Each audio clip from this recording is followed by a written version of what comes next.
My name is Beatrice Thompson. I'm 70 years old, and for the first time in a long while, living in a house that feels like mine again. It started on a quiet Tuesday evening. I was sitting in my favorite recliner, the one my late husband, Clarence, bought me for our 40th anniversary, watching my shows on the small TV in the living room.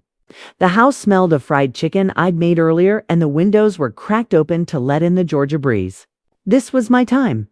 After years of cooking, cleaning, and giving, this little pocket of the evening belonged to me.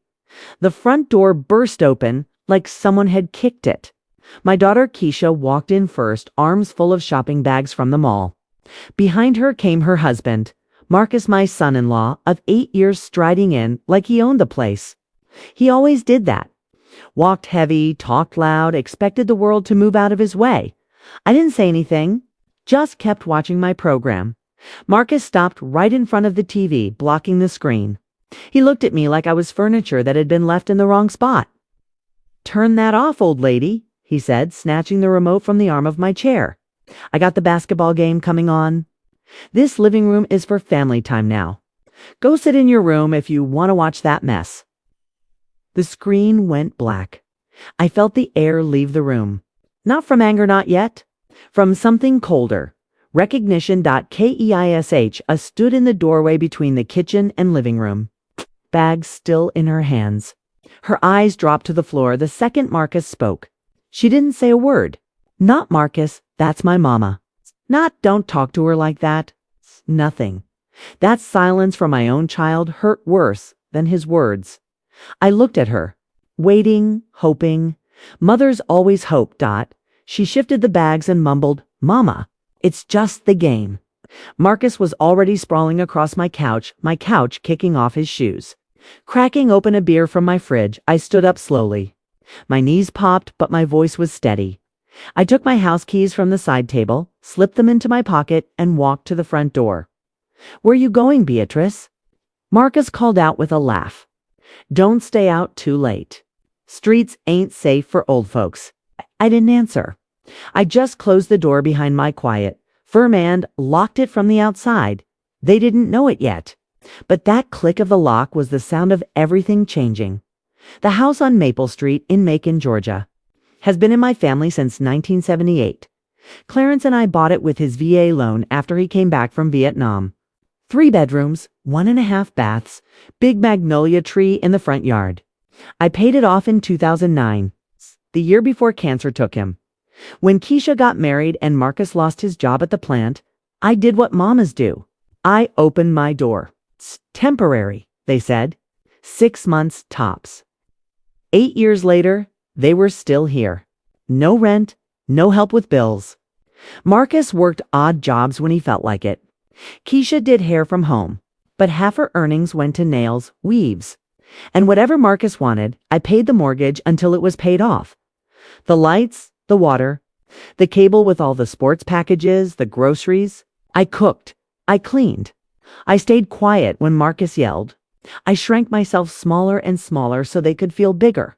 But that night, when he called me old lady in my own house and my daughter said nothing, something in me woke up. I walked down the street to Miss Loren's house, my neighbor and friend since 1985. She took one look at my face and poured me a cup of tea without asking questions. By the time I finished telling her what happened, it was past 10. She handed me her phone. "Call Raymond," she said. "He's retired now, but he was the best property lawyer in Bibb County." I did. Beatrice Thompson. Raymond's voice was warm, familiar. We'd gone to church together for decades. "What's wrong, sister?" "I need to evict 2 people from my house," I said. My voice didn't shake. A long pause. "Your daughter and son-in-law." "Yes." Another pause. "Come to my office first thing tomorrow. 8 a.m. Bring your deed, your ID, and any proof they've been living there. I have all that. Then we'll get started." I slept on Miss Loren's couch that night. Best sleep I'd had in years. The next morning, I put on my Sunday best, a navy skirt suit. I'd worn to Clarence's funeral and walked into Raymond's office like I was going to battle, which I was by noon. His paralegal, a sharp young man named Jamal, had served the papers. 30-day notice to vacate. No lease meant no rights. The house was mine, solely in my name. I didn't go home. I checked into the Marriott downtown with a credit card I'd kept secret for emergencies. Ordered room service. Took a long bath. My phone started blowing up around 2 p.m. Keisha, Mama, what is this? Marcus, you can't do this. This is, oh, you are home. Keisha again. Jamal came to the door with papers. Marcus is losing his mind. Where are you? I let it ring at 3:17. The cable company called service interruption request confirmed at 3:45. The bank texted supplementary card frozen as requested at 4:12. The water company temporary hold on account. I sat in that hotel room, eating a club sandwich, watching the city out my window, and felt something I hadn't felt in years. Peace. They thought they were punishing me by taking over my living room. They had no idea I'd just taken back my whole life. Day 3 of my new life. I woke up in the hotel bed with sunlight streaming through the curtains. No snoring from Marcus down the hall. No Keisha asking me to watch the baby while she went to get her hair done. No demands for breakfast, just quiet. I ordered coffee and eggs from room service, ate slowly, and opened my notebook, the one I'd bought yesterday at the hotel gift shop. On the first page, I wrote things that are mine. The house on Maple Street, my social security check, my pension from 32 years at the courthouse, my dignity, things that are no longer mine to carry. Their bills, their drama, their disrespect. I got dressed, new outfit I'd bought yesterday. Gray slacks, white blouse, a red cardigan that made me feel strong. Red is power, my mama always said. My phone had 47 missed calls. Arsha sent texts, all from Keisha and Marcus. I read a few. Mama, please call me. This isn't funny. Marcus can't work without internet. The card declined at the grocery store. We looked like fools. I didn't respond. At 10 a.m., I met Raymond again. He had everything ready. Notice was served properly, he said. Jamal got signatures. They're officially on notice 30 days. What happens if they don't leave? We file for eviction. Judge will side with you. No lease, no rent paid, property solely in your name. Clear cut, I nodded. One more thing, I said. I want to be there when the utilities go off completely. Not to gloat, just to see. Raymond smiled for the first time. Beatrice, you remind me of my Auntie Ruth. She didn't play either. That afternoon, I sat in a coffee shop across from the courthouse, the same one I'd worked in for 3 decades, and waited at 2:07 p.m. My phone lit up. Keisha. I answered. Mama. Her voice was frantic. The power just went out. Everything, lights, AC, the fridge. Marcus is screaming. What did you do? I sipped my coffee. Suspended services, I said calmly. They're in my name. I pay the bills. Not anymore, but it's 94 degrees. The food will spoil. Then buy ice, or generators, or move faster. Silence. Mama, please, come home. We'll talk. Marcus said he's sorry. Said that? Yes. He promises he'll be better. I looked out the window at the courthouse steps. How many times had I processed deeds, seen families fight over property, watched widows get taken advantage of? Too many, Keisha, I said. I've heard sorry before. I've heard it'll be different before. I've heard just 1 more month for 8 years. But 30 days. That's what the law gives you, not 1 minute more. I hung up. 10 minutes later, Marcus called from a different number. I answered. Beatrice. He started. Never Mama, always Beatrice, like we were equals. This has gone too far. Turn the power back on. We'll sit down like adults and know what. No, I'm done negotiating my peace in my own home. If you can't I can. And I am. You think you're teaching us a lesson? You're destroying your daughter. No, Marcus. You're the one who destroyed her future by gambling away the money y'all should have saved living rent-free for 8 years. You're the one who taught her silence is love. I'm just cleaning up the mess. He started yelling. I hung up and blocked the number. That evening, I ate dinner at Miss Loren's. She made smothered pork chops and told me the whole neighborhood was talking. They saw the power company truck today, she said with a grin. Marcus out there yelling at the man like it was his fault. I laughed. First real laugh in years. When I got back to the hotel, there was a text from Keisha. I'm sorry, Mama, for everything. For not speaking up. For letting him talk to you like that. For taking and taking. I see it now. I stared at the message for a long time. Then I wrote back, seeing is the first step. Day Arshasi left. Use them wisely. I turned off my phone and slept like a baby. The queen had left the castle and she wasn't coming back until it was hers again.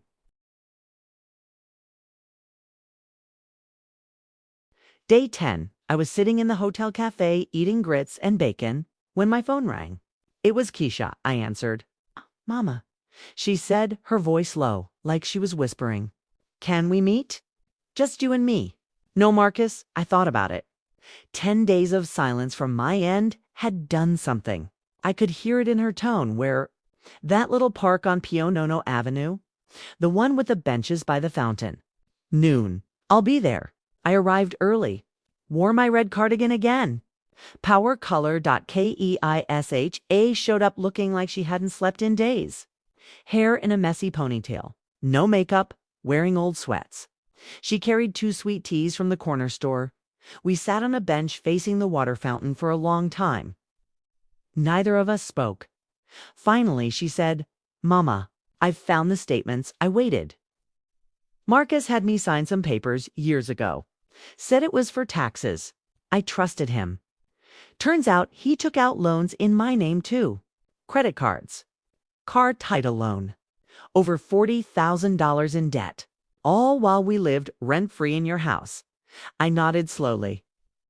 He told me we were saving, she continued, voice cracking. Said in a few years we'd buy our own place. Leave you the house free and clear. But there was never any savings. He spent it gambling apps on his phone, sports betting, nights out with his boys. That new gaming system in the living room? On credit, the designer clothes. All debt. She started crying quietly. I was so stupid, Mama. I let him talk to you like that because I was scared. Scared of being broke. Scared of being alone. Scared of admitting I'd married a liar. Handed her a tissue from my purse. You're not stupid, I said. You're waking up. There's a difference. She wiped her eyes. It's gone crazy since the power went out. Sleeping at his cousin's. Says he's done with me if I don't get you to turn everything back on and stop the eviction. And what do you say? She looked at Marile looked for the first time in years. I'm done too, Mama. I packed a bag yesterday. Staying with my girlfriend Tasha for now. Filed for divorce this morning. Pro bono lawyer from the courthouse, Miss Debbie, helped me. I felt something loosen in my chest. Not forgiveness yet. But pride? Good, I said. That's my girl. We sat in silence again, watching kids play in the fountain. I miss you, she whispered. I miss how things used to be. Before I let him make me small. You can be big again, I said. But not in my house. Not until you learn how to stand up. For yourself. For what's right. She nodded. 20 days left on the notice, I reminded her. No. Marcus won't leave easy. He's talking about fighting it. Saying y'all owe him for improvements to the house. I laughed. First time in weeks. Let him try. Raymond's ready. Keisha reached into her bag and pulled out a small envelope. This is what I owe you, she said. From my last 3 hair clients, $240. It's not much, but it's a start. For all the years I didn't pay rent, didn't help with groceries, didn't stand up for you. I took the envelope but didn't open it. This isn't about money, I said. It's about respect. No. But it's about money too. I see that now. We hugged awkward at first, then real. Like when she was little and fell off her bike. As she walked away, she turned back. Mama, can I come to your Wednesday meetings? The ones Miss Lorraine told me about? I smiled. 4 p.m. sharp. Bring a notebook. That night, back in the hotel, I opened Keisha's envelope. Inside was $240 in 20s and a note. I'm learning, Mama. Slowly, but I'm learning. Love, your daughter. I put the money in my new life fund, the one I'd started for a trip I'd always wanted to take. A cruise to the Bahamas. By myself, day 15, Marcus showed up at Raymond's office unannounced. Tried to bully his way into a meeting. Jamal the paralegal called me. He's here, Mrs. Thompson. Raising his voice, saying he has rights. Put him on speaker, I said calmly. I could hear him in the background. This is bullshit. She can't just throw us out. We fixed things around that house. Raymond came on the line. Beatrice, you want to handle this? Yes. I spoke loud enough for Marcus to hear. Marcus, every fix you did was with my money or on credit in Keisha's name. You have no rights. Shoeward days left. After that, the sheriff will remove you if needed. He started cursing. Raymond cut in. Sir, threats are being recorded. Continue and we'll add harassment to the file. Silence. Then Marcus stormed out. That afternoon, I went to the house for the first time since I left, just to check the mail and water my plants on the porch. Marcus's truck was gone. The living room curtains were open. The house looked empty already. I stood on the porch and felt the magnolia trees shade. This was my home, and in 15 days, it would be again. The Wednesday meetings were growing. Word spread through church, the beauty shop, the senior center. Miss Beatrice got her house back. Kicked out that no-good son-in-law by week 3. We had 8 women crammed around my dining room table at Miss Lorraine's house since mine was still occupied. We talked deeds, wills, separate bank accounts. How to say no without guilt. Betty from down the street brought her son the papers to sign over her house. He got mad. Yelled. She repeated the phrase we'd practiced. I'm not ready to change ownership. I may think about it later, but not today. Stormed out. She came to the next meeting beaming. He ain't brought it up since. We started calling ourselves the No Club. Every Wednesday at 4.t. Pie and Power. Day 28.keish showed up at the hotel lobby. She looked different. Hair done, nice. Wearing scrubs. She'd gotten a second job as a home health aide. Mama, she said, Marcus is packing. Finally believes it's real. Sheriff's letter came today. I nodded. It's leaving stuff. Saying it's his. The TV, the gaming system. Let him take what he paid for, I said, which is nothing. She smiled, a real one. I got my own place. 1 bedroom off Napier Avenue. Not much, but mine. Signed the lease yesterday. Pride swelled in me. That's my girl. She hesitated. Can I? Can I help you move back in? When it's time. I looked at her for a long moment. As a guest, I said, with boundaries. No keys. No staying over without asking. No Marcus Sever. She nodded fast. Deal? Day 30. I didn't go to the house. Raymond and Jamal handled it. At 8 a.m. sharp, the moving truck arrived. Marcus tried one last. Stand yelling about his rights. Chbal. Showed him the sheriff's letter he left with 2 duffel bags and his gaming console. Keisha helped load her things into her little Honda by noon. The house was empty. I arrived at 2 p.m. with cleaning supplies, fresh sheets, and a bottle of Pine Sol. I opened every window, let the breeze blow through, scrubbed every surface, washed the floors twice, hung new curtains I'd bought bright yellow, like sunshine by evening. The house smelled clean. Like mine. I cooked. Myself, a small pot of collards and cornbread, sat in my recliner. Turned on my show. Volume. Exactly how I liked it. No one told me to turn it down. No one told me to go to my room. Just me, my house, and peace. Keisha came over the next day as a guest, brought a pie. We sat on the porch, talked like adults. She told me about her new job, her divorce lawyer, her budget. I told her about the cruise I was booking. She cried a little. I let her. Healing takes time, but it starts with boundaries. Asterisk. 6 months later, the house on Maple Street is mine again in every way. New paint in the living room, soft blue. Calming. My recliner back in its spot. TV volume controlled by me. The No Club meets every Wednesday at 4 p.m. sharp in my dining room now. We've grown to 15 women, some widows, some divorced, some still married but learning to stand up. We drink tea, eat pie, talk real talk wills, deeds, bank accounts. How to spot a user before they move in. Betty's son tried again to get her house. She stood firm. Now he calls every Sunday just to check on her. Funny how respect works, Keisha. Comes every Sunday for dinner. As a guest, brings dessert. Helps wash dishes. We talk, laugh, sometimes cry. She's paying off debt slowly, got promoted at work, dating a nice man slowly, carefully, no rush. She has her own keys. Now to her own apartment. Marcus, last I heard, sleeping on a cousin's couch, job hopping, serves him right. I took that cruise to the Bahamas. By myself, sat on the deck every night, watching the ocean. Drank pina coladas, danced with strangers. Came home renewed. Miss Lorraine says, I look 10 years younger. Maybe I do. The house is quiet now, but not empty, filled with peace, with boundaries, with me every night. I sit in my recliner, turn on my shows. Volume just right. And I smile because the remote, it's in my hand and nobody's taking it again. I'm Beatrice Thompson, 70 years old, homeowner, mother, but most importantly, woman who finally learned her worth and built a house that peace could live in. The end. No. Just the beginning. Asterisk. 1 year later, the house on Maple Street has never felt more like home.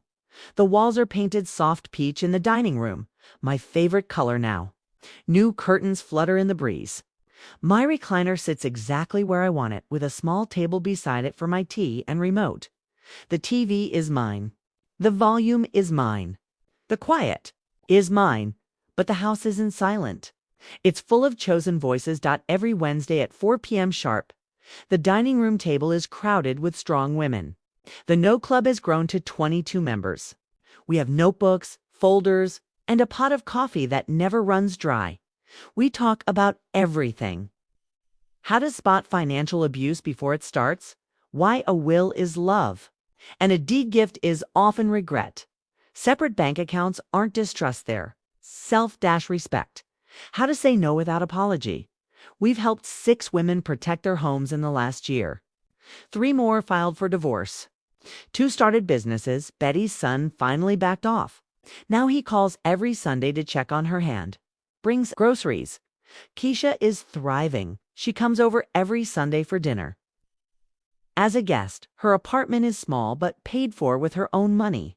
She's a certified nursing assistant now, working full-time at the hospital. Debt almost paid off. She dates a quiet man named Andre, respectful, gainfully employed, treats her like gold.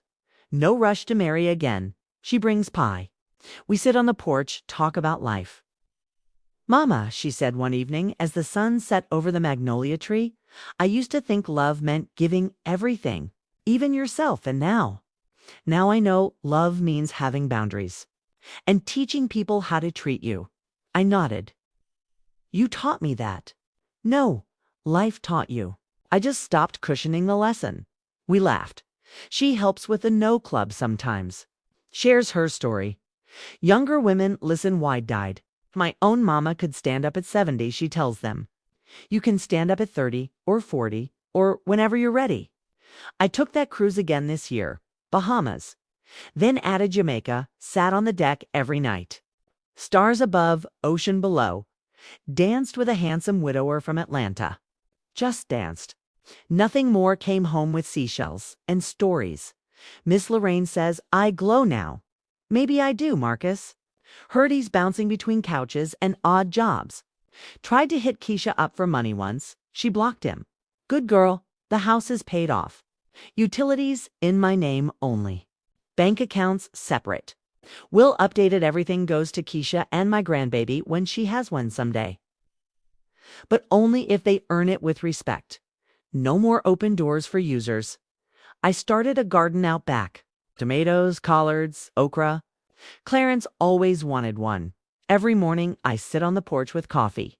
Watching the sunrise, no one tells me to be quiet, no one takes the remote, no one calls me old lady. In my own home. I'm Beatrice Thompson, 0.70 years young.